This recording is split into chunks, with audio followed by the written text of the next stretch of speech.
As Thanksgiving morning broke, my mother phoned. Your brother's kids have a spot, but there's no room for yours. Dad followed. So, we've agreed it's best you don't come. I said, understood. Their $2,300 rent payment froze. I remained home. Soon, I had 81 missed calls and a voicemail. At 1:33 a.m., Dad uttered words that left me stunned. Can you imagine being told your own kids aren't welcome at Thanksgiving dinner by your own parents? Yeah, that happened to me. And what unfolded next? Well, it cracked me open, but it also set me completely free. My name's Grant. I'm 33, oldest kid. I work the night shift as a janitor at the high school, bleach on my hands, keys jingling on my belt. Coffee from a $3 thermos is my best friend. I've got two amazing kids, Mia, who's 8 and obsesses over drawing foxes, and Theo, who's 5 and calls every bird he sees a chicken. We live in a 2-bedroom apartment above a laundromat.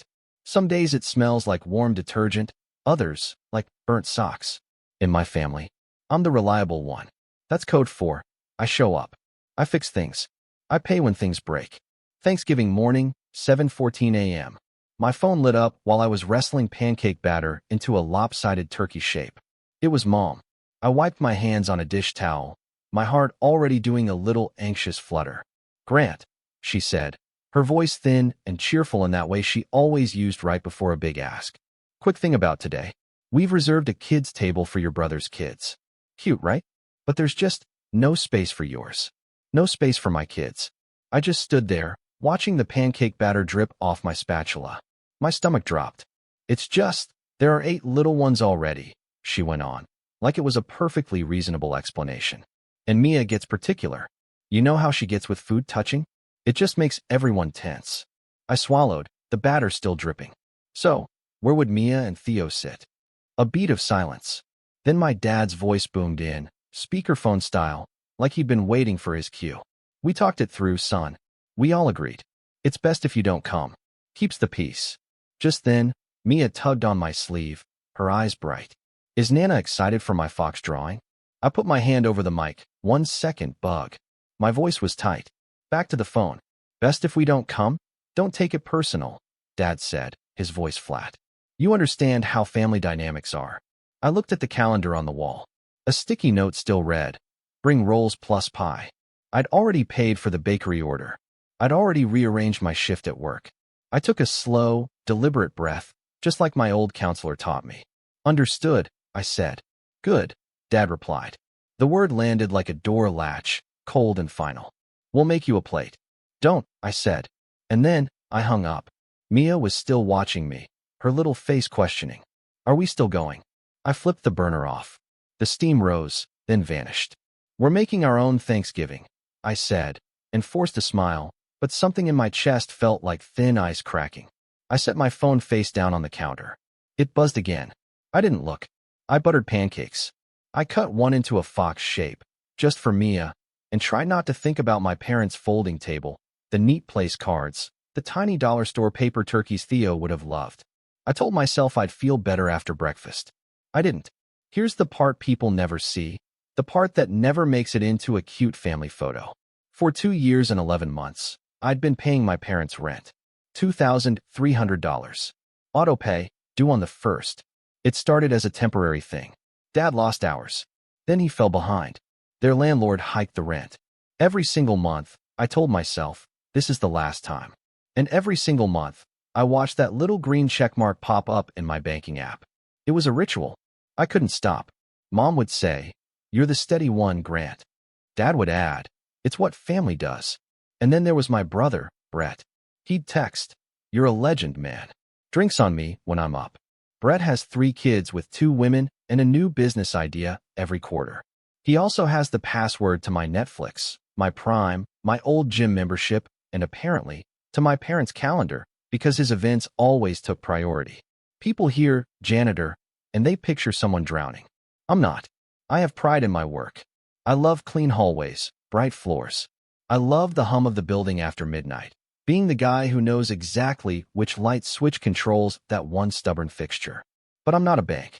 And every extra hour I worked, the gym floors in summer, graduation in June, the moldy storage room nobody else wanted to touch, I worked with a number echoing in my head.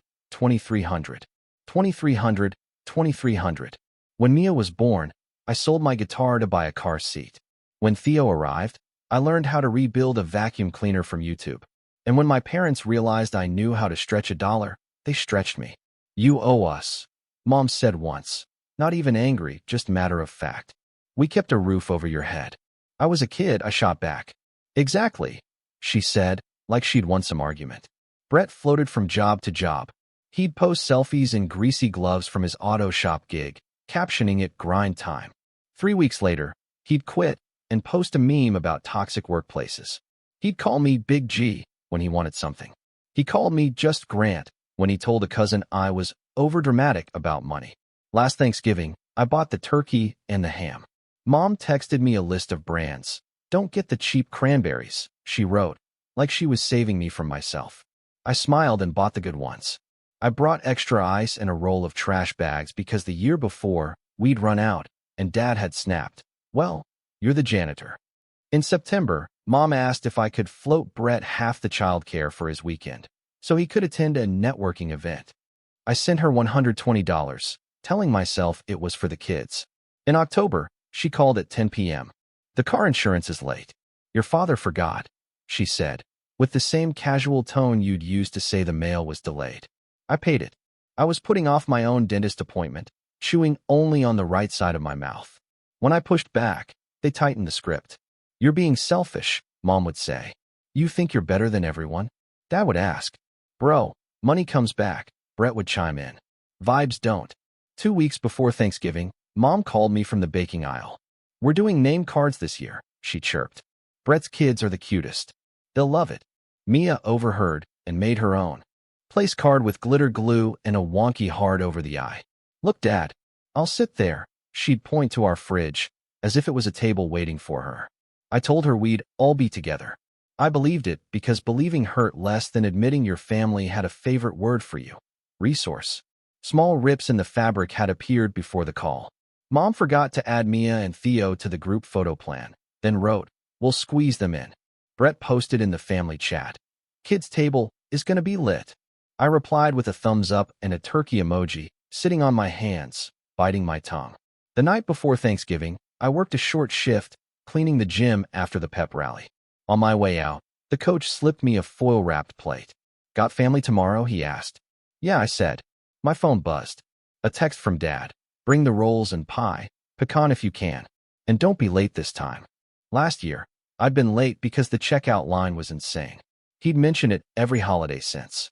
At home, I set my alarm for 6:30, pulled the bakery receipt from my wallet, and stuck it under a plastic chicken magnet. Theo loves that magnet. Thinks it's a turkey. "Gobble," he says, and it's funny every time. Thanksgiving morning happened. "No space for yours. It's best if you don't come. You understand." I hung up and tried to make pancakes into foxes.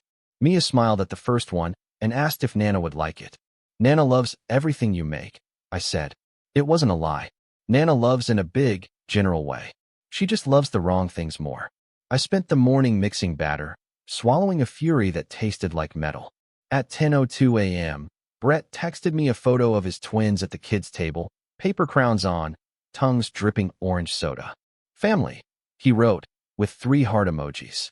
I watched that word sit there on my cracked screen like it had absolutely nothing to do with me. At 10:23 a.m., the group chat dinged. "Aunt Lisa, can someone pick up extra ice?"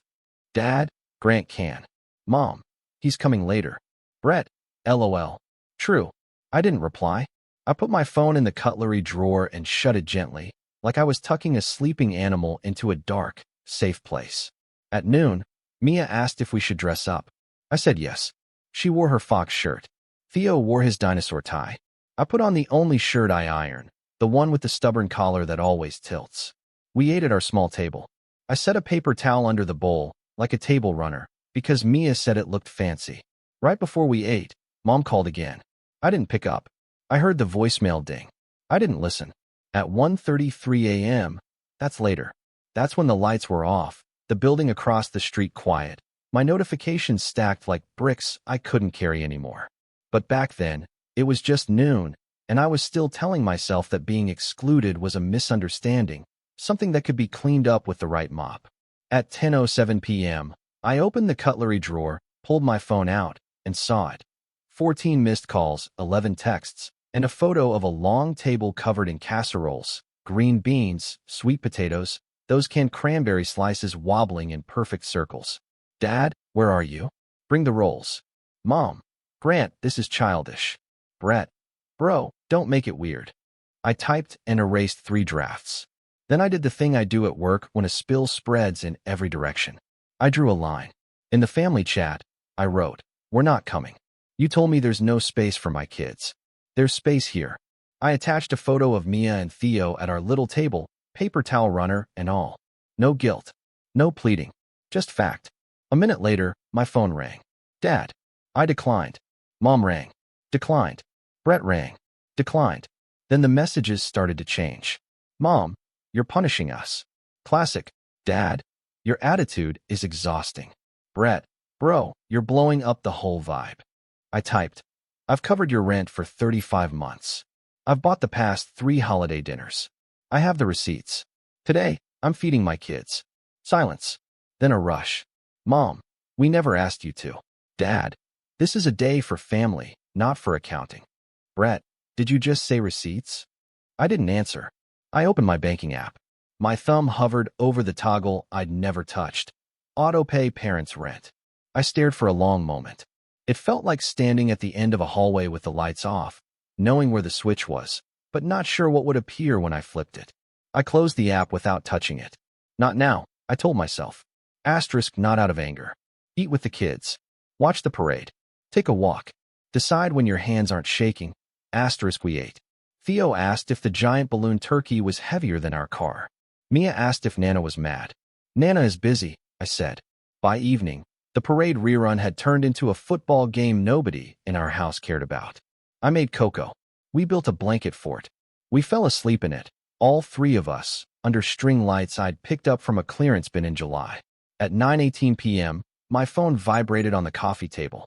Then 9:34. Then 10:02. I kept ignoring it. At 11:47, a text from Aunt Lisa. You okay? I thumbed back. We're good. Thanks. At 12:51 a.m., I woke up to my phone buzzing. So many missed calls that the lock screen font looked smaller just to fit them all. 81. My stomach went cold. At 1:33 a.m., a new voicemail appeared from Dad. I stared at it for a long time. Then I pressed play.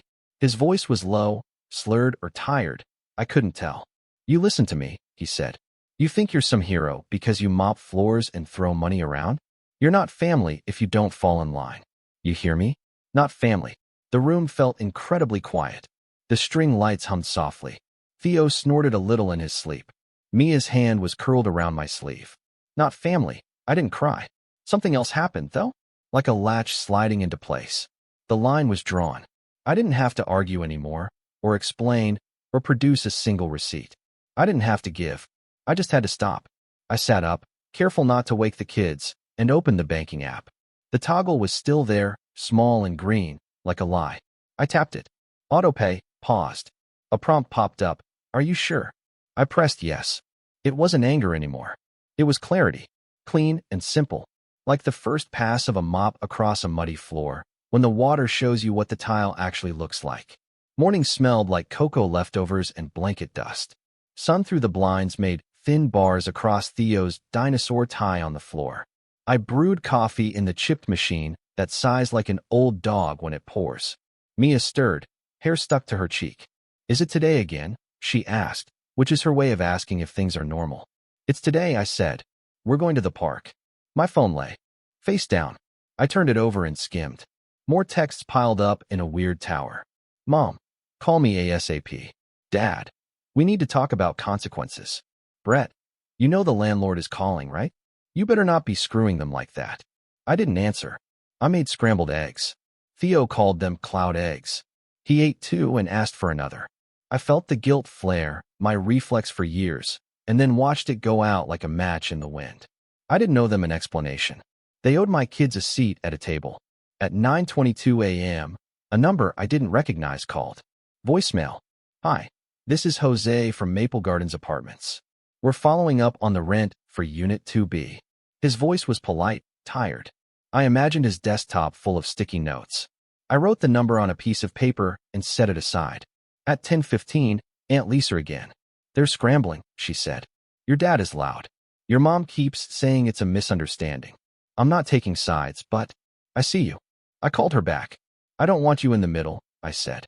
I've been in the middle since your brother learned to speak, she said, with a small, sad laugh. Are the kids okay? They're fine, I said, and realized it was true. They were playing with couch cushions, shaped like a boat. She lowered her voice. Your dad said, not family, didn't he? I didn't answer. She exhaled. Okay then. You do what you need to do. At 11:03, Mom called again. I answered, a first for the day. Finally, she said, the words stretched thin. We had a scare this morning. Your father thought you'd. Well, never mind. Listen, about yesterday, everyone was overwhelmed. You know how Brett's kids get. It was better to keep your two out of the chaos. Better for who? I asked. For everyone, she said. You overreacted, and now the rent. This is petty. It's money I make cleaning other people's messes after midnight, I said. It's not petty. We counted on you. She said, we built our budget around you. I know, I said. That's the problem. She inhaled, like a warning. You're going to regret this. Blood is blood. I looked at Mia. She was sticking stickers to the floor, counting them. 1 fox, 2 fox, 3 fox.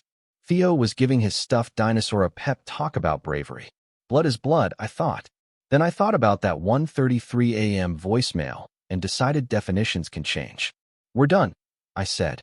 When you're ready to talk about my kids like they are part of this family, you can call. Until then, talk to the landlord. She hung up with a scoff. A minute later, Brett. Bro, what did you do? They're freaking out. You can't just stop. That's wild. I typed, we can talk when you delete my kids' names from the list you never wrote. He replied with 10 crying laughing emojis. Then, you're making this about the kids like a manipulator. Classic. I put the phone in the drawer again. At noon, we walked to the park. The sky was brittle blue, the kind that makes everything sharp and clear. The swing squeaked. A dad in a bomber jacket pushed a toddler and said, higher, in a voice that carried 10 ways of saying love. Mia drew a fox in the dirt with a stick. Theo collected leaves and named each one Kevin. On the way home, we stopped at the corner store. Ms. Rivera behind the counter smiled at my kids. You 3 doing your own Thanksgiving? She asked. Yeah, I said. Good, she nodded. The best kind. Back home, I checked my work email. Custodian schedule updated. Mr. Patel asked if I could cover a Sunday floor wax. I said yes. I like waxing floors. They shine proof back at you. Effort in, result out. They never tell you you're not family when you do a clean job. By evening, the second wave hit. Extended family. Cousin Jake. They're saying you abandoned them. Uncle Mike. You always had a temper. A message from a number saved as Brett's other number. This is Shay. He can't afford diapers now because of you. Hope you're happy. I didn't reply. I opened my notes app and started typing. Dates. Amounts. Screenshots of transfers labeled rent, car, groceries. I wasn't building a case for them. I was building one for me to look at when the doubt came like a tide. Around 8:40, Maple Gardens called again. I answered. Jose, I said. Hi. He cleared his throat. Look, we had the payment on auto. It bounced. Your father called and said you'd fix it. I won't, I said. But I can imagine it's not pleasant dealing with him. I'm sorry. He was quiet. People think landlords are villains, he said finally, tired. I just need the books to balance. I get it, I said. I mop glitter out of gym mats for a living. He laughed once, surprised. Okay, he said. Thanks for letting me know. I'll talk to them. After we hung up, I stood at the window and watched the laundromat sign blink. Open. Then a black square. Then open again. In the glass, I could see my reflection, with 2 small heads leaned into my sides. We looked like a unit. We looked like a family. Saturday morning, a long message from Dad. If your goal was to humiliate us, congrats. Everyone knows you left us in the lurch. Your aunt wouldn't stop defending you, which was inappropriate. We didn't say there was no space. We said logistics were tricky. You twisted it. I replayed the voicemail from 1:33 a.m. to remind myself I hadn't imagined anything. A half hour later, another message, shorter, meaner. You're not family if you don't fall in line. The same sentence. Sober, in daylight. He wanted it on record. Good. Me too. Sunday night, Aunt Lisa sent a photo. Mom and Dad's dining room. Chairs pulled far from the table. Place cards from yesterday still on the plates. One card, close up, Brett's kids. The tiny paper turkey menacing in the corner. No cards with Mia or Theo's names at all. I felt the old sadness hit. Then it passed. I screenshotted it and put it with the rest. Not to post. Not to blast. To remember. Work on Monday was quiet. Hallways echo when the kids are off. I buffed the gym until I could see the lights above me mirrored in the floor like stars. Neat rows. Nobody jostling anyone else. Each light with its own space. I clicked my keys against my belt and thought about space. Tables.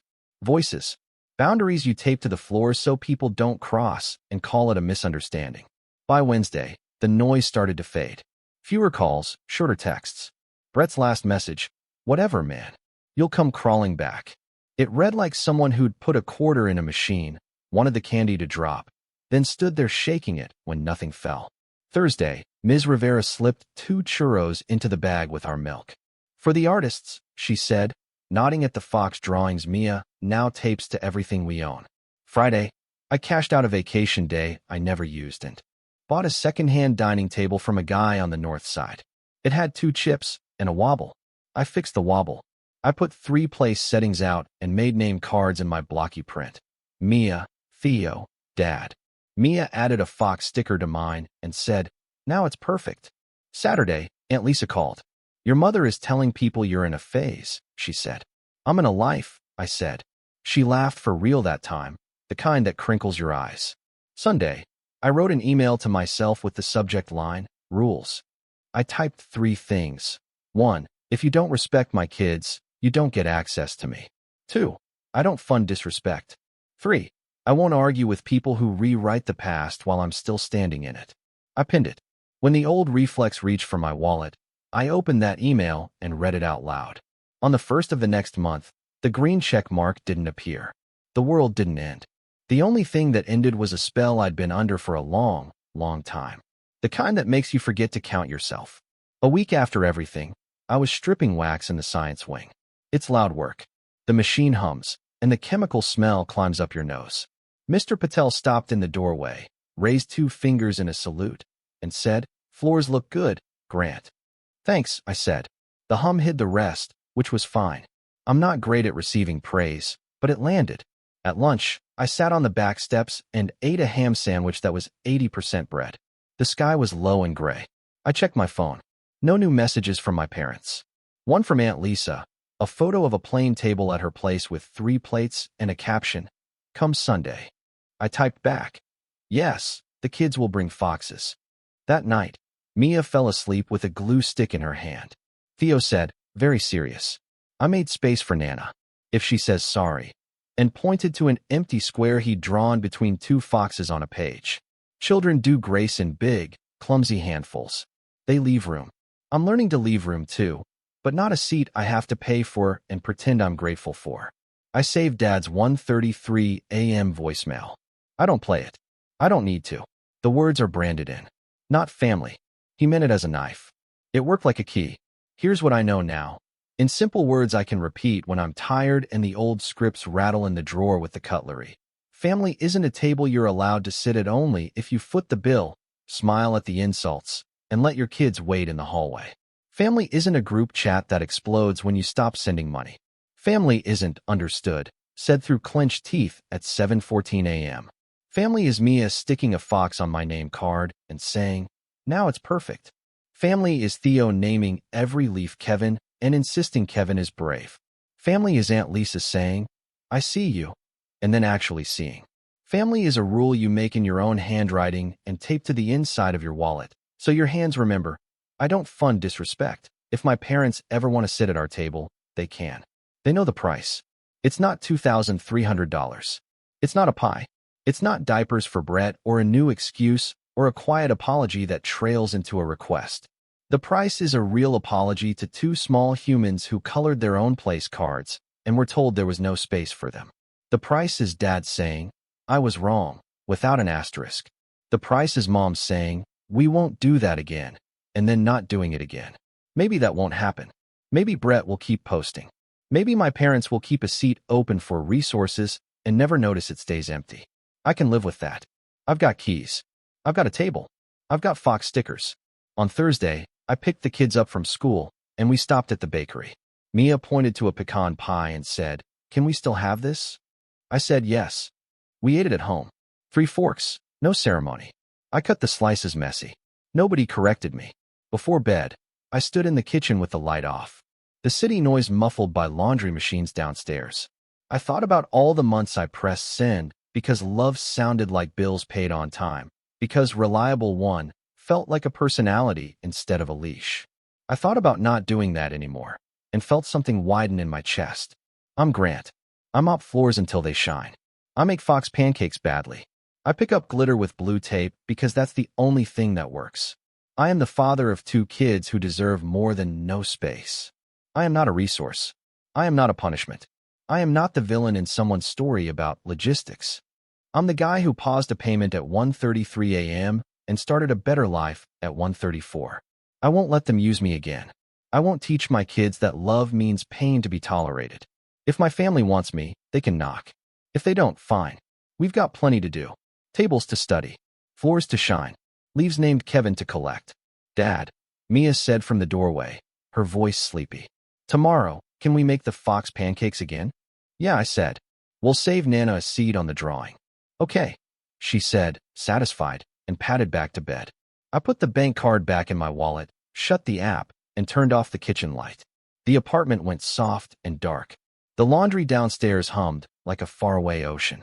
I stood there a second longer, then went to tuck my kids in. And that was it. Not revenge. Not a scene. Just a boundary you could see from the doorway. Neat and bright, like a freshly buffed hallway. A place where my kids and I live, not where we beg to be let in. What do you think? Have you ever had to draw a line with your family? Or redefine what family means to you? Let me know in the comments below. I really want to hear your stories.